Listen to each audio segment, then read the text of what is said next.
지난주에 나는 너희를 사랑한다라는 제목으로 말라기 첫 5구절을 우리가 봤습니다. 바벨론 포로 생활을 마치고 고향길로 돌아옵니다. 고향으로 돌아오는데 여전히 변함이 없어요. 여전히 힘들고 그런 처지에 있는 이스라엘 민족들의 어떤 그런 배경이 있다고 말씀드렸습니다.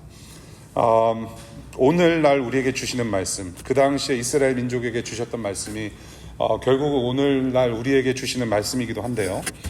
그래서 지난주 본문을 우리가 살펴보면서 몇 가지 결론을 맺은 바가 있습니다. 첫째는 하나님은 주권자이시다. God is sovereign. 그리고 두 번째, 저와 여러분들은 주권자의 은혜가 필요한 사람들이다. 그래서 우리가 구할 것은 하나님의 자비, 은혜밖에 없다라는 거. 우리가 할 수 있는 것은 하나님의 은혜, 하나님의 자비로우심을 구하는 것밖에 없다라고 저희가 지난주 본문을 통해서 말씀을 배웠습니다. 이스라엘 백성들이 계속 낙심한 상태에 있었습니다. 고향으로 돌아와도 이렇게 변하지 않는 그런 삶, 그리고 예배, 여러 가지 영적인 상태. 그래서 제사장들이 또한 이 백성들이 습관적인 제사를 드렸다고 배경 설명을 드렸죠. 습관적인 예배.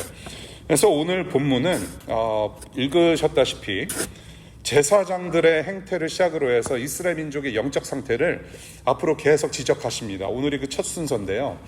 앞으로 거의 이제 2주간은 이 제사장들의 문제를 다룰 것입니다. 제사장들, priest. 그래서 제사장들의 문제를 다룰 텐데 이 제사장들의 문제를 이렇게 랭시하게 말라기가 기록하면서 우리가 다뤄야 한다라는 것은 바로 예배에 심각한 문제가 있다는 것입니다. 예배. 저와 여러분들도 이 시간에 예배하러 왔습니다. 그리고 주중에 우리는 일상의 예배, 삶의 예배를 드린다고 우리는 또 고백하죠. 그런데 이 예배가 문제였다라는 것입니다. 하나님께 드리는 예배에 대한 문제가 상당했다. 그래서 오늘 6절 보겠습니다. 6절. 제일 먼저 제사장들의 마음의 자세를 하나님께서 지적하세요. 제사장들의 마음의 자세. 자, 이스라엘 제사장들이 누구입니까? 제사장이 뭐 하는 사람들이에요? 그렇죠. 저는 여러분들의 마음을 읽었어요. 맞아요. 그 생각하시는 그대로입니다. 당시 백성들은 하나님을 예배하는 자리에 직접 혹은 함부로 들어가서 예배할 수가 없었어요. 그래서 하나님께서 백성들 가운데서 대표자를 뽑으셨습니다. 제사장이라는 대표자들을 뽑으셔서 이 지성소라는 곳에 들어와서 백성들을 대표해서 하나님을 예배하도록 하신 것이 바로 제사장이라는 임무입니다. 그것이 제사장이 하는 일이에요. 그래서 이 제사장직은 그 어느 누구보다도 거룩한 마음이 있어야 하고 거룩한 생활을 했어야 됐던 사람들입니다. 그런 거룩한 마음과 거룩한 삶이 요구되는 자리여서 이것은 비단 하나님께만 잘 보이는 그런 사람이 아니라 백성들한테도 모범이 보여야 됐던 사람인 것이죠. 그래서 하나님 앞에 나가는 사람으로서 하나님으로부터 또한 백성들로부터 어떤 그런 위치에 있다라는 것, 굉장히 중요하고 거룩한 위치에 있다라는 것입니다. 그래서 이 제사장들이 어떤 마음으로 하나님을 예배했어야 됐냐면 오늘 본문을 보면 알 수가 있어요. 어떤 마음으로 예배를 했어야 됐느냐. 첫 번째, 아들이 아버지를 공경하는 것처럼 예배를 했어야 됐고, 두 번째는 종이 주인을 두려워하는 것처럼, 종이 주인을 대하는 것처럼 그렇게 예배를 했어야 했다라고 봅니다. 그런데 하나님께서는 전혀 그렇게 너희들이 그런 식으로 예배하지 않았다라고 지적을 하시는 거예요. 아들이 아버지처럼 공경하는 것처럼 너희들은 나를 그렇게 예배하지 않았다. 종이 주인을 대하듯이 너희들은 나를 그렇게 대하지 않았다. 그러니까 한마디로 하나님을 하나님으로 대하지 않았다라는 것이죠. 이스라엘의 거룩하신 그 여호와 하나님을 여호와 하나님으로 인정하지 않고 그렇게 합당하게 대하지 않았다라는 것입니다. 하나님을 하나님으로 대하는 마음이 없이 백성을 대표했다는 것이에요. 이 제사장들이 굉장히 중요하고 거룩한 임무를 맡은 사람들이 하나님을 하나님으로 대하지 않고 백성을 대표해서 예배를 했다고 했을 때 백성들 또한 어떻게 했습니까? 제사장의 지금 현재 영적 상태가 이러한데 백성들도 마찬가지인 거겠죠. 예배가 무너진 상태를 이렇게 그려내고 있습니다. 이런 마음의 상태를 하나님께서 표현하신 방법이 하나 있으세요. 여러분들 본문 보시면 너희는 내 이름을 뭐 한다라고 표현합니까? 예, 이제 여러분들이 성경책을 좀 가져오시면 좋겠어요. 예, 우리가 이제 책갈피가 여기 10개가 있지 않습니까? 손가락이 책갈피예요. bookmark. We have 10 bookmarks. Okay? 하나님께서 표현하신 바가 굉장히 무서운 표현이 하나 있어요. 너희는 내 이름을 멸시한다 라는 무서운 말씀을 하세요. despise.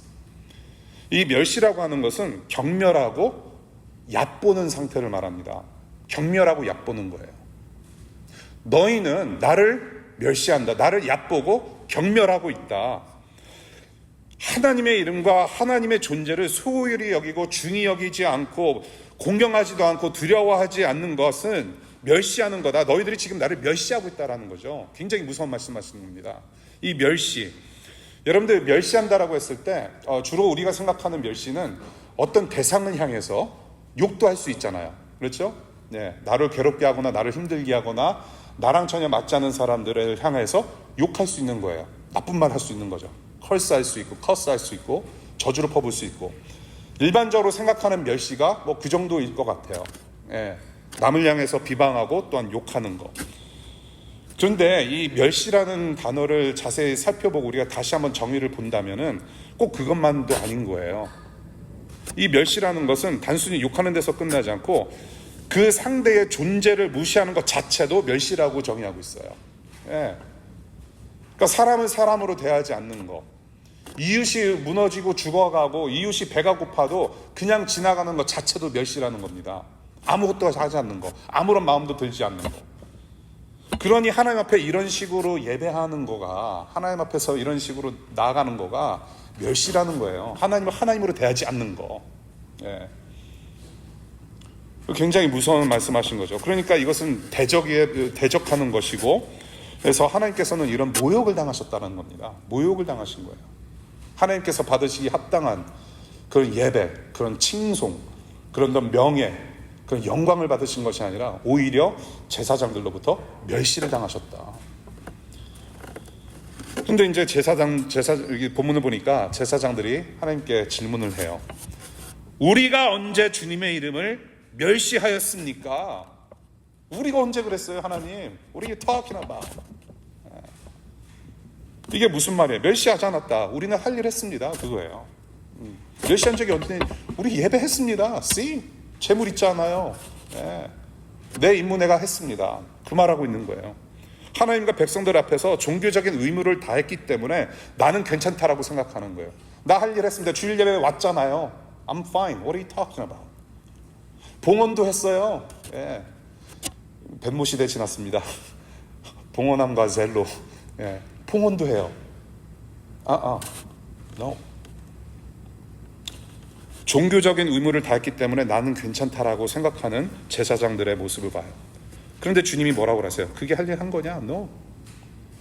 수박에 껍데기는데 빨간 알맹이가 없다라는 거예요. 마음이 없다. 그건 예배가 아니다. 오히려 나를 멸시했다. 지금 무서운 말씀하시는 거예요. 네.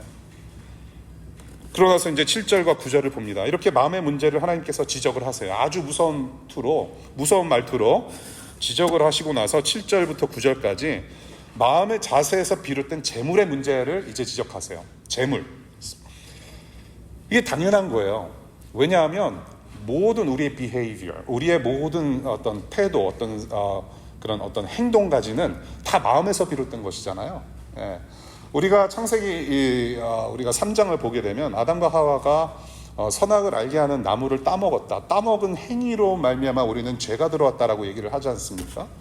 근데 따먹고 싶다라고 하는 행위는 어디에서부터 비롯된 것이냐면 저와 여러분들의 마음에서 나오는 거죠. 보암직도 하고 먹음직도 하고 생각이 들어옵니다. 생각을 해요. 이게 욕망적으로 땡기지 않습니까? 먹고 싶다. 따먹어요. 예. 생각, 우리의 마음에서 비롯된 것이 행동이죠.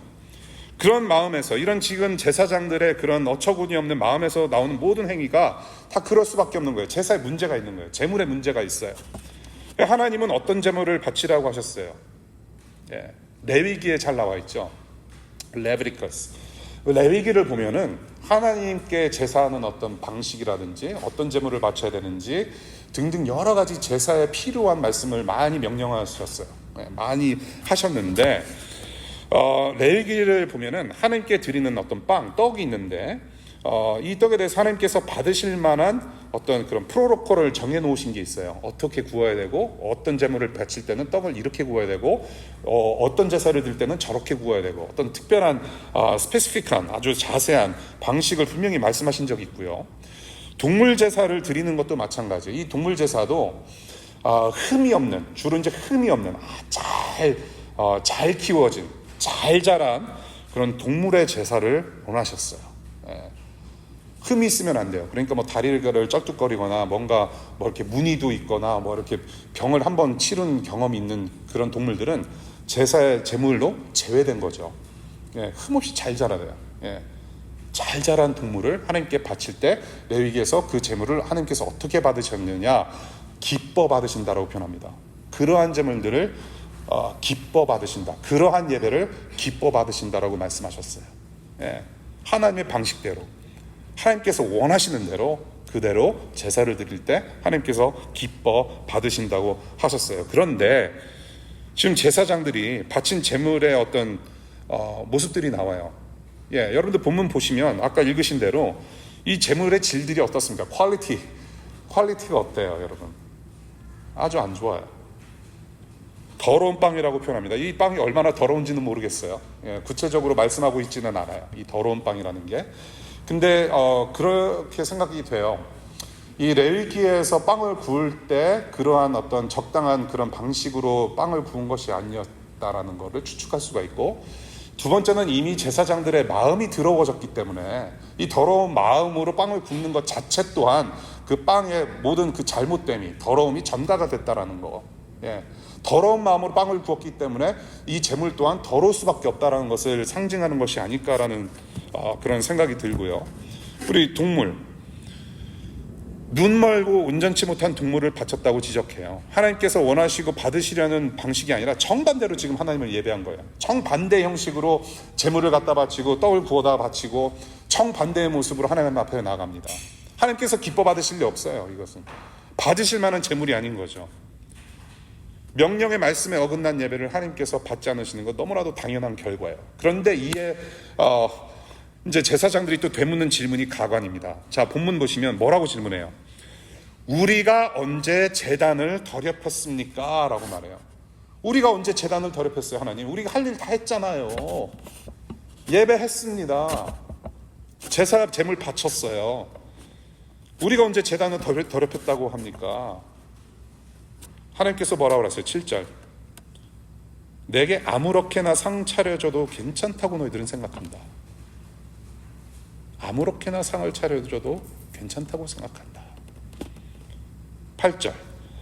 페르시아 왕이 임명한 총독이 있었습니다. 그 당시 팔레스타인, 다시 되돌아온 포로기를 지나서 다시 이스라엘 민족이 다시 돌아왔는데 여전히 페르시아 왕이 임명한 총독 자리가 있었어요.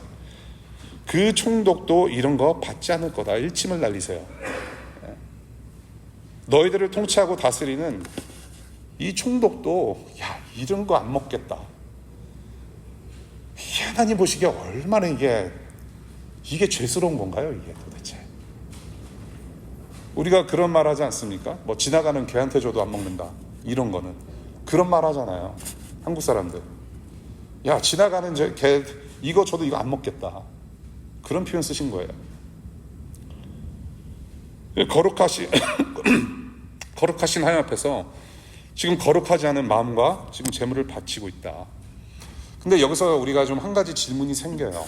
한 가지 질문이 뭐냐면, 이 잘 구워진 빵하고 흠없이 잘 기른 동물들도 분명히 있었을 거라는 생각이 들어요.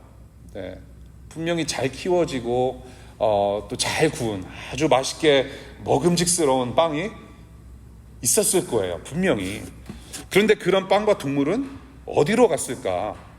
자꾸 하나님께 왜 이상한 것들을 바쳐가지고 문제를 삼는 것일까? 도대체 먹음직스럽고 또 괜찮은 동물, 요리해서 먹을 수 있을 만한,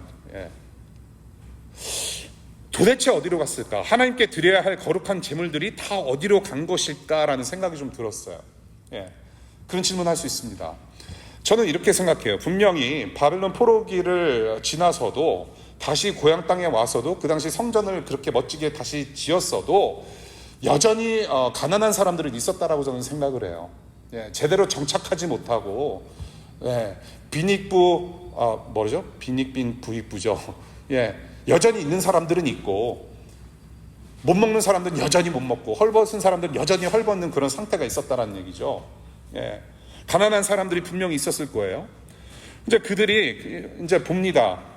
부자들도 보고 그 중에 제일 부자는 아마 제사장들이었을 거예요. 삐까번쩍한 예복을 입고 제사를 드리면서 많은 것을 누리는 사람이었기 때문에 어떤 종교적으로 어떤 열망하는 어떤 대상이었기 때문에 아마 제사장들이 지나가면 그랬을 거예요. 조금 빵 좀 주십시오. 먹을 걸 좀 주십시오. 예. 제사상에 올려진 그 재물들 조금이라도 먹게 해주십시오. 배가 고픕니다. 우리 딸과 우리 아들들이 지금 굶고 있습니다. 조금 도와주실 수 있겠습니까? 은혜를 좀 베풀어 주실 수 있겠습니까? 라고 물어봤을 거예요. 저는 그래서 이렇게 생각해요. 제사장들이 오히려 하나님을 이용해서 이런 이웃들을 돌보지 않고 은혜 베풀지 않고 오히려 잘 구워진 빵과 잘 길러진 동물을 잘 삶아다가 먹고 자기들의 배를 채우고 배불리고 하나님을 이용해서 자기의 부와 명예와 권력을 키우는데 앞장서지 않았을까? 거기에 최선을 다하지 않았을까? 하나님을 이렇게 예배를 해야 하는데도 불구하고 거기에 최선을 다하지 않고 나의 삶에 만족하고 나의 욕망을 채우는데 더 최선을 다하지 않았을까라는 생각이 드는 거예요. 저는 이것이 어떤 헛된 해석이 아니라고 저는 생각해요. 왜냐하면 신약 시대를 보면 알잖아요. 우리가 신약 성경을 보면 알지 않습니까? 제사장과 성전이 부자가 된 이 신약 시대의 상황을 여기서 저는 미리 볼 수 있다라고 저는 생각을 해요. 부자가 된 종교 지도자들을 향해서 주님께서 호통도 치셨죠. 예. 그 예수 그리스도의 호통이 저만치서 들려오는 것 같아요. 오늘 본문을 보면 상당히 안 좋은 상태입니다. 이것은 영적으로 완전히 무너진 상태예요. 여러분, 하나님이 우리 눈에 보이지 않는다고 해서 하나님이 저와 여러분들을 못 보시는 거 아니죠. 예. 하나님, you are invisible. I cannot see you. But God sees us. 하나님은 우리를 보세요. 눈여겨보세요. 겉모습만 보시는 게 아니라 마음도 보시는 하나님이시죠. 여러분이 지금 어떤 마음으로 여기서 예배하는지도 다 아시고 누구에게 누구를 어떤 식으로 생각하는지, 예, 어떤 마음에 또한 근심이 있는지, 지난 한 주간 동안에 어떤 삶의 무게를 가지고 들어왔는지, 어떤 상상을 지금 하고 있는지, 오늘 저녁에는 무엇을 먹을까 생각하는 것조차도 하나님께서는 다 꿰뚫어 보시고 우리의 마음을 다 생각도 읽으신다는 겁니다. 하나님은 제사장들이 어떤 마음으로 어떤 재물을 바쳤는지 다 보셨어요. 제사 때문에 벌어진 사건이, 유명한 사건이 있습니다. 인류 역사상 최초의 살인사건으로 기록된 사건, 가인과 아벨 사건입니다. 가인과 아벨 사건도 어떤 제사의 내용에 따라서 살인사건이 일어난 게 아니죠. 가인과 아벨 사건은 제사로 말미암아 불거진 마음의 문제를 드러내신 거죠. 마음의 문제. 형식이 문제가 아니었어요.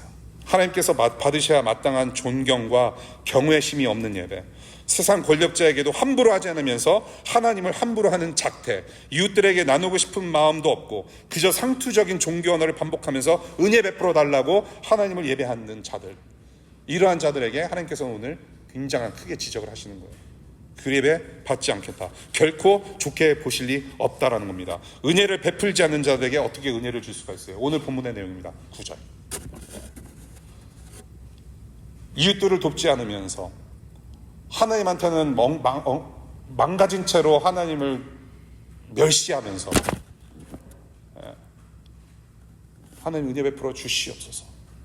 교회에서 늘 하는 기도 있잖아요. 여러분들이 늘 우리가 종교적인 어떤 그런 습관적으로 반복적으로 하는 기독교 언어들, 우리의 삶은 전혀 다른 삶을 살면서 하나님 앞에서는 거룩한 용어를 써가면서까지 우리는 하나님을 자꾸 예배하려고 한다는 거, 똑같은 얘기를 하는 거예요. 여기서 은혜를 베풀지 않는 자들에게 은혜 주시겠냐는 말이에요. 마지막 10절 보겠습니다. 더 무서운 말씀하세요.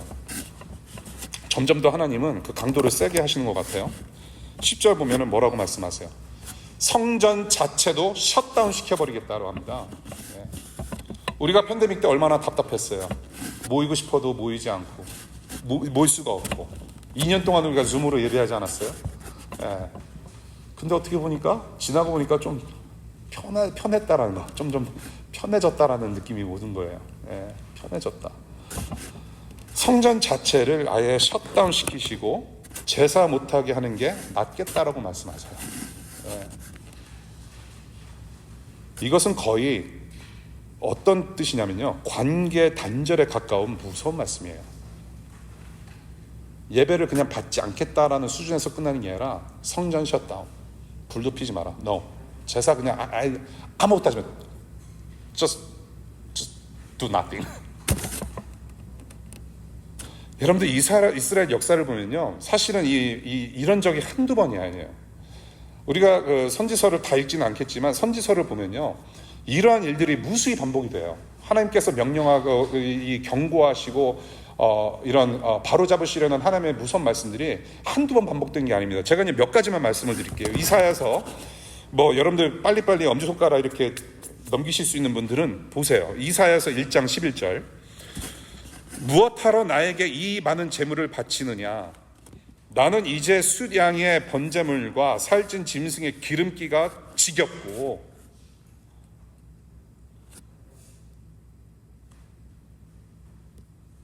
나는 이제 숫송아지와 어린 양과 숫 염소의 피도 싫다.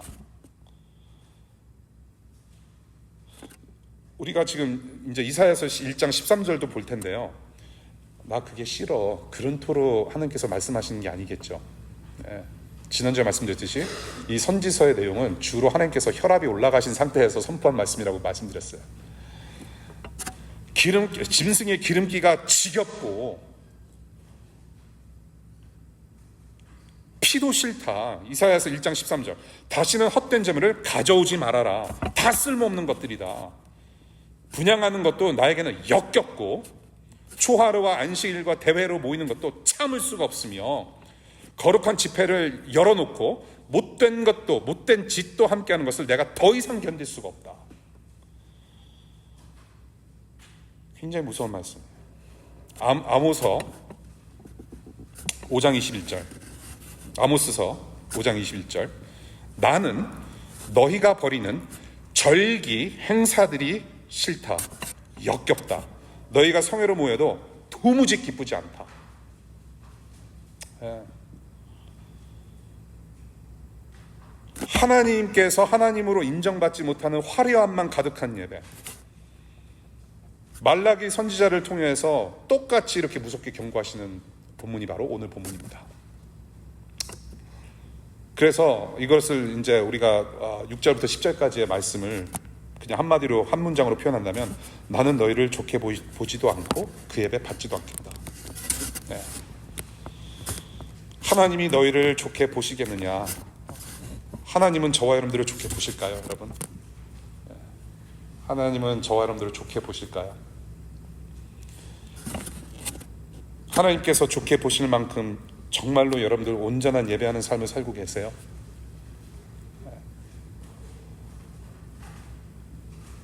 예배를 인도하고 예배 순서를 맡고 혹은 예배 순서를 맡지 않더라도 이 예배 가운데 참여하시는 모든 우리 정말로 하나님께서 좋게 여기실까요? 적어도 여러분은 모르겠어요. 근데 적어도 저는 그렇잖아요. 늘 뭔가 이상해요. 주일 예배를 끝나고 나면 밤까지 힘들어요.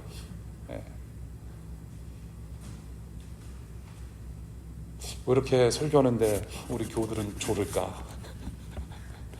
이 조는 거에 대해서 여러 가지 생각을. 근데 제 마음의 반은 어떤 이런 어떤 그런 생리적인 현상에 대해서 그래도 다른 데서 조는 것보다 예배에 와서 조는 게 훨씬 낫다. 저는 좋아요. 예. 그런데 이제 우리의 어떤 생활적인 습관도 고쳐야 되는 것도 있죠. 예. 우리가 예배를 사실은 1시 예배를 오기 위해서 12시에 일어나는 것도 괜찮다고 하지만은 사실은 주일 예배 한 번 드리는 예배를 위해서 사실은 토요일 저녁부터 시작되는 게 예배거든요. 예. 그래서 조금 더 일찍 주무시는 것을 권해드려요. 조금 무리한 어떤 엔터테인먼트 쫓아가지 마시고 조금 정말 주일 예배를 좀 사모하고 기다리는 마음으로 오시는 것을 권해드립니다. 그래서 뭐 그런 여러 가지 생각이 드는데 최근 들어서 제가 이제 예배 갱신과 교회 갱신을 위해서 고민하는 가운데 조는 거야 어쩔 수 없지만, 그러니까 생리적인 현상으로 조는 거야 어쩔 수 없지만 사실은 설교자가 문제다. 저의 문제로 그냥 결론 냈어요.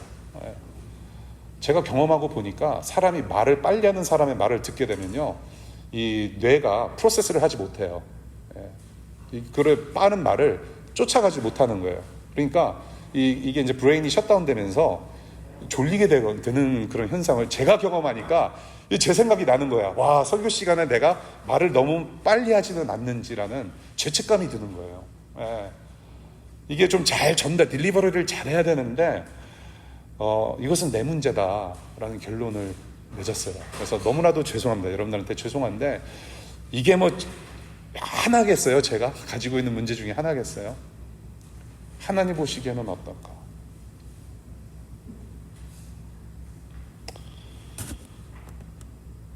이러한 질문, 우리를 좋게 보실까? 길게 말씀드리지 않을게요. 여러분들 뭐 여러 가지 생각을 하실 수 있죠. 하나님께서 지적하신 마음의 문제, 우리가 그러면 어떻게 해결해야 되는가? 우리가 이렇게 예배하겠다라고 왔는데 각종 다양한 마음을 가지고 각종 다양한 모습을 가지고 와서 하나님을 예배하겠다라고 하는 우리의 모습을 보시는데, 그런 어떤 우리의 해결되지 않은 마음을 드린다라는 찬양도 하는데, 이 마음의 문제를 우리가 어떻게 해결해야 하며 하나님께서 좋게 보실 만한 예배를 우리가 어떻게 할 수 있을까라는 문제를 가지고 이제 본론 들어가. 앞으로 이제 2시간 제가 얘기할게요. 저는 오늘 말씀을 히브리서로 마무리하고 싶어요. 히브리서 우리 가지고 계신 분들 10장 열어서 보시겠습니다. 히브리서 10장의 말씀을 우리 함께 보면서 오늘 매듭 짓고 싶어요. 히브리서 10장 8절부터 14절까지의 말씀을 읽겠습니다. 여러분들 눈으로 좀 보시면 좋겠어요. 그 다음에 말씀하시기를 보십시오. 8절이죠. 위에서 그리스도께서 주님은 제사와 예물과 번제와 속죄제를 원하지도 기뻐하지도 않으셨습니다 하고 말씀하셨습니다. 그렇죠? 과거 제사장들, 구약시대 얘기를 하는 거예요. 하고 말씀하셨습니다. 이런 것들은 율법을 따라 드리는 것들입니다. 그 다음에 말씀하시기를 보십시오. 나는 주님의 뜻을 행하러 왔습니다 하셨습니다. 그리스도께서는 두 번째 것을 세우시려고 첫 번째 것을 피하셨습니다. 10절, 이 뜻을 따라 예수 그리스도께서 자기 몸을 단번에 들이심으로써 우리는 거룩하게 되었습니다. 이 10절 기억하시고요. 11절, 모든 제사장은 날마다 제단에 서서 직무를 수행하면서 똑같은 제사를 거듭 드리지만 그러한 제사가 죄를 없앨 수는 없습니다. 12절, 그러나 그리스도께서는 죄를 사하시려고 단 한 번에 영원히 유효한 제사를 드리신 뒤에 하나님 오른편에 앉으셨습니다.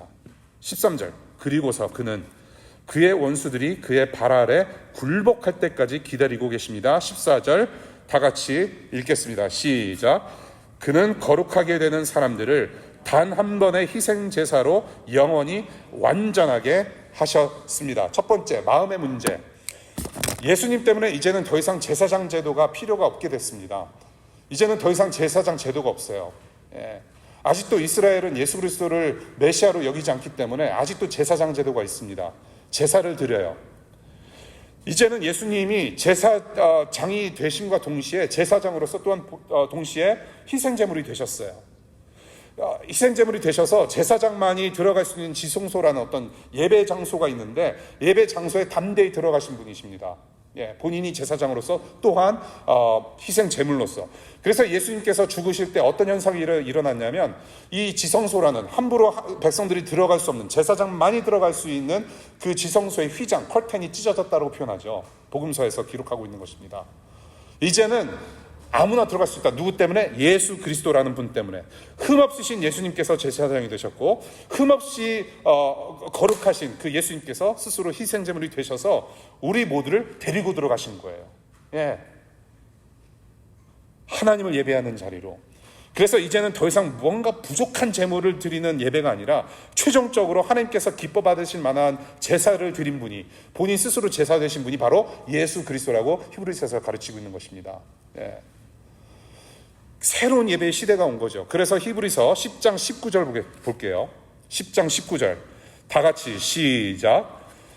우리는 예수의 피를 힘입어서 담대하게 지성소에 들어가게 되었습니다. 예. 예수 그리스도의 피가 적셔진 믿음의 성도들은 모두가 언제 어디서든지 일상의 삶으로 예배할 수 있는 사람들이 되었다는 것입니다.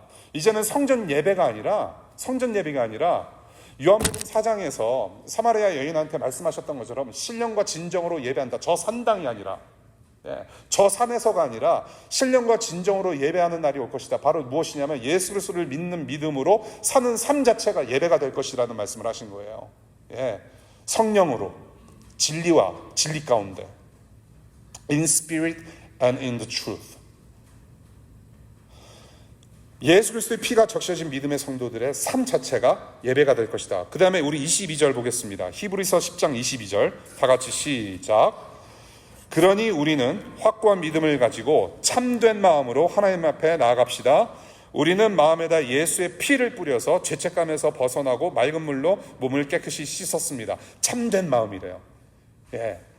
우리의 마음을 스스로 변화시킬 수 없고 우리의 마음을 스스로 온전하게 만들 수 없는데 누구 때문에 참된 마음이 가능하냐? 바로 예수 그리스도 때문에 가능하다는 것입니다. 예수 그리스도의 피로 적셔진 마음이 바로 하나님께 나아갈 수 있는 참제사의 마음이다라는 것이죠. 예수님 때문에 새롭게 창조된 마음으로 사는 삶 자체가 예배다. 자, 마음의 문제 해결됐습니다. 두 번째, 좋게 보실 만한 예배가 그럼 무엇인가? 이미 힌트가 나갔어요. 이 예수 그리스도와 하나 되었기 때문에 어떤 예배를 드립니까? 하나님께서 기뻐 받으시도록 어떻게 예배를 해야 하나요? 빵을 잘 구워야 될까요? 지금 점심시간인데 뭐 기름진 고기 기름 나오고 뭐 이제 아까 빵을 잘 구워야 됩니까? 피 뿌리는 제사 필요한가요? 동물을 잘 키워야 되나요? 절기를 더 잘 지켜야 되나요? 아니에요.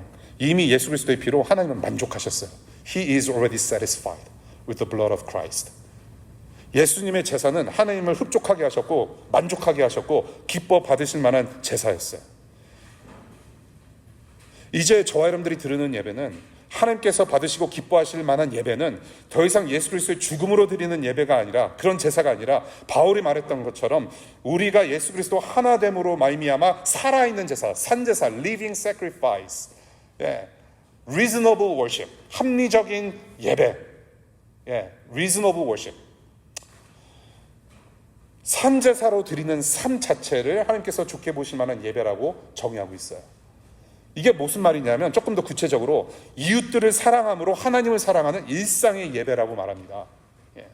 그러니까 자꾸 선지자들을 통해서, 구약시대 선지자들을 통해서 자꾸 반복해서 하시는 말씀이 뭐냐면 가난한 자들, 고아된 자들, 과부된 자들을 섬기지 않고 어떻게 이렇게 화려한 예배를 할 수가 있느냐라고 자꾸 지적하시는 거예요.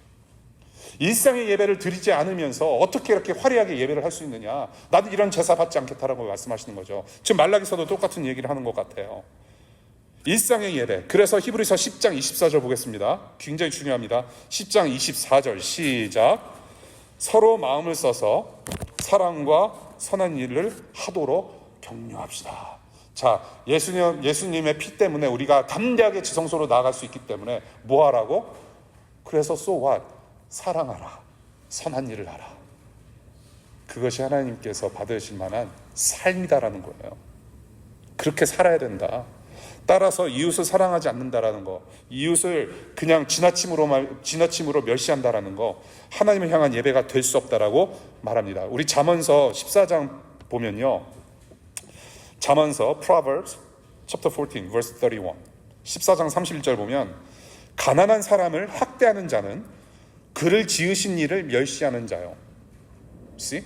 가난한 자를 학대하는 자는 창조주 하나님, 창조주 하나님께서 그 사람도 형상대로 만드셨는데 그 사람을 멸시한다면, 학대한다면 하나님 멸시하는 거다. 그 다음에 궁핍한 사람을 불쌍히 여기는 자는 주를 공경하는 사람이다. 사람을 사람으로 대할 때 우리는 비로소 하나님을 하나님으로 대할 수 있다는 말을 하는 겁니다. 이웃의 존재를 무시하면서 멸시하는데 하나님 사랑한다고 고백하는 거 있을 수 없다는 얘기죠. 주님 사랑해요, 주님 찬양합니다, 높임을 받아서 예배합니다. 그러면 주님이 물어보실 거예요. 너 어떻게 예배했는데? How did you worship me? 앞으로 I will praise you, I will worship you forever. 그래, 그럼 다음 주에 너는 어떻게, how will you worship me? 물어보실 거예요. 그래서 너 어떻게 예배할 건데? 그러면 우리의 대답은 무엇이 될까요?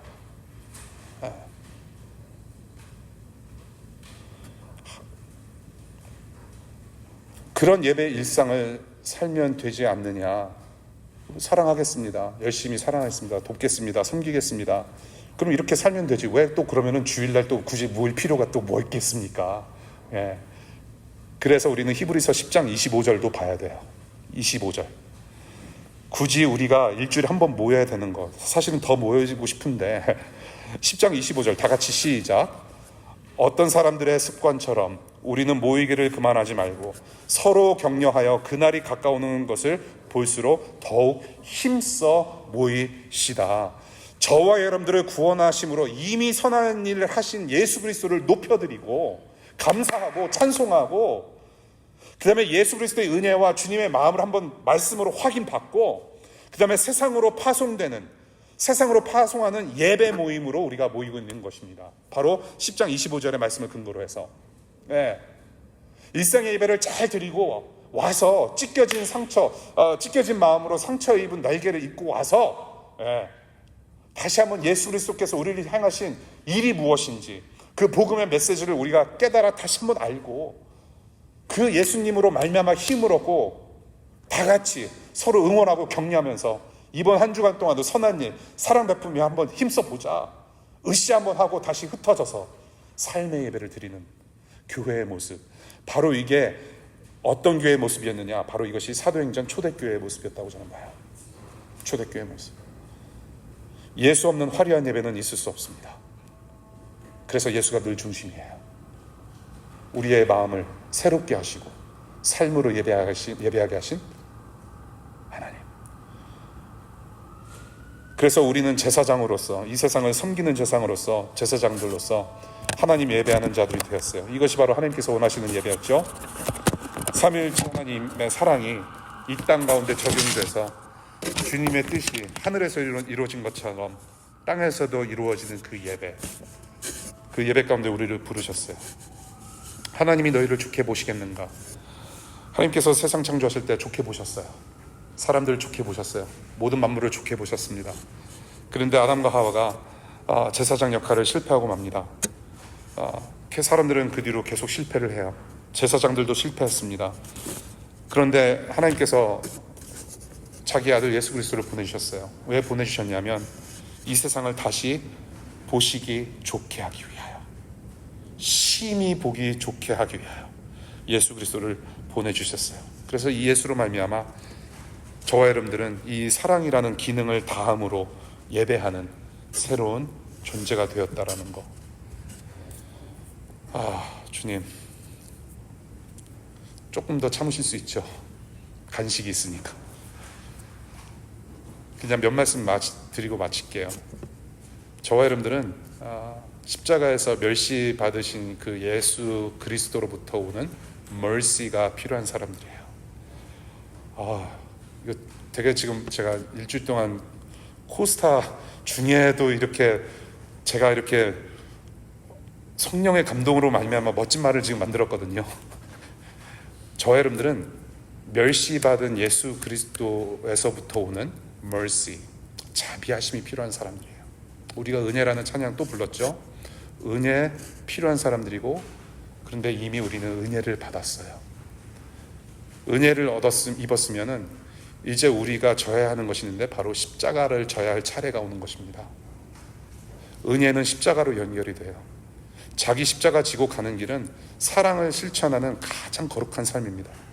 그러한 삶이 바로 예배라고 하는 거죠.